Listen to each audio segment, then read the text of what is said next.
Hi, welcome to Landscape of Mothers. My name is Jill Clifton. Teens again. So teens, it's one of the things, this is kind of a part 3 to teens and their big emotions, and it's kind of a stand on its own thing, which is apologies. So one of the things about relationship is it isn't rupture so much that causes damage to relationships. It's whether or not we can repair. And repair with a teenager can be tricky, and it needs to, so a couple things need to happen. One is that it needs to have good timing. That is, it needs to have a time when they're open to receiving it, right? Because if we apologize when they're still angry at us, often that apology doesn't kind of get through. So we need to find a time when we start to feel like we connect.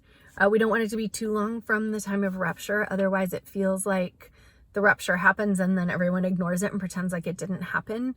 And that's dangerous in the sense of like it just causing more wedges between us and our teens. And so there's sort of like this dance to do of finding a time that feels connected and to being able to figure out what that, so when an appropriate time is. And then there's kind of an anatomy of an apology. That is, not only do we say the words, I'm sorry, which we do need to say, but we also need to let them know that we understood the behavior that we exhibited that wasn't helpful to our relationship, right? So we can acknowledge, when I jumped in that and I yelled at you, that was really unacceptable. When I just threw my hands up, or, when I threw my hands up and I walked away, that really isn't what feeds our relationship. And so I'm sorry that that's what I did. So we need to specifically say what it was that we did. And we don't want to over apologize. So we don't want to apologize for everything. We want to apologize for the thing that caused the rift. And it's not the thing that caused the rift in the sense of like, oh, well, you did this thing and then I did that. It's not like a place where we can blame someone else kind of like sideways. It's taking responsibility for our particular action. Oh, I ran out of capacity and I threw up my hands and I wish I hadn't done that. That's not the way I want to be in relationship with you, kind of thing. And then what we want to do is also, so there's the words, I'm sorry. There's acknowledging the specific thing. And I wouldn't get into the whole situation that got it started because that's not actually where it came from. We can also say something like, when you brought up that thing, I had my own experience internally. It reminded me of something that happened when I was a kid, and that kind of pushed me off of my center. I wasn't regulated around it, and it brought up this thing for me that I didn't realize was still such an issue. And I had my reaction to that, and I'm sorry I brought that to you, right? Though that would be the specific thing. So we're taking responsibility for our action. We're stating exactly what it is. We are apologizing for it. I'm sorry that I did that. And then we can say sometimes something along the lines of like, I wish I'd done this instead. Or, as in like, I wish I had had enough room to just really hear you and where you're at instead of having this other thing of mine kind of come in. And then we can say we're going to do better, right? So we're not always going to be perfect, and we can acknowledge that, like, nobody is a perfect human being. And so I'm not going to be perfect, but I am working on this thing. And like, let them know that there's some action that you're taking that has to do with that thing not occurring again, right? Or that you're trying to take care of something for yourself. You're taking care of where that behavior came for you.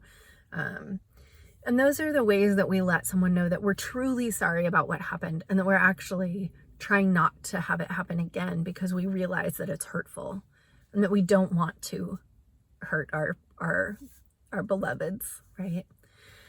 So there's lots of ways to deal with an apology. With a teen, it's great if it's super condensed and straightforward, and they don't have to accept it. That's the other place. So you have to be in a place where if they're like, yeah, well, whatever, or they're just like, or they just kind of ignore you, that's okay too, because they're learning how to accept an apology. And initially when that starts happening, it doesn't feel very much like, it feels really uncomfortable, right? It feels really awkward for somebody to be stating an apology when it's the first few, right?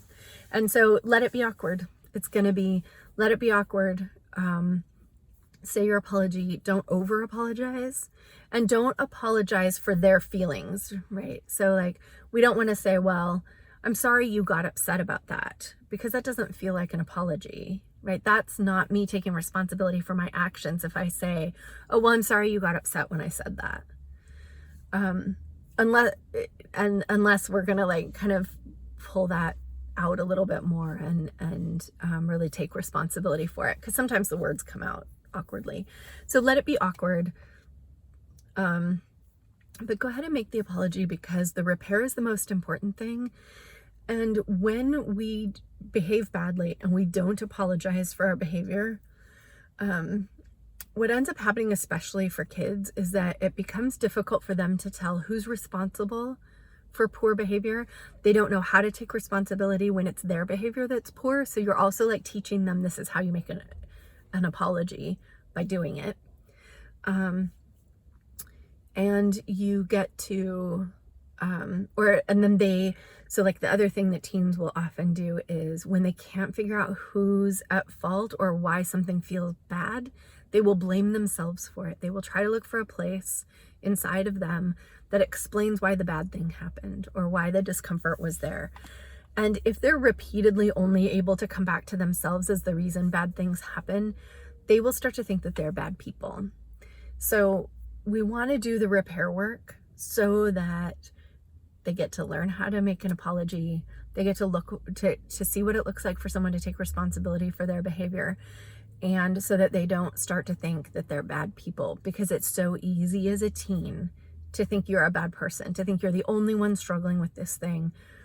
I'm seeing that a lot right now in a bunch of teens that I'm familiar with, and that it's just so easy for them to think that all the other people have really good friends and that they're the only ones struggling in their friendship, or that they're the only ones having this problem. They won't talk to each other about it because they think they're alone.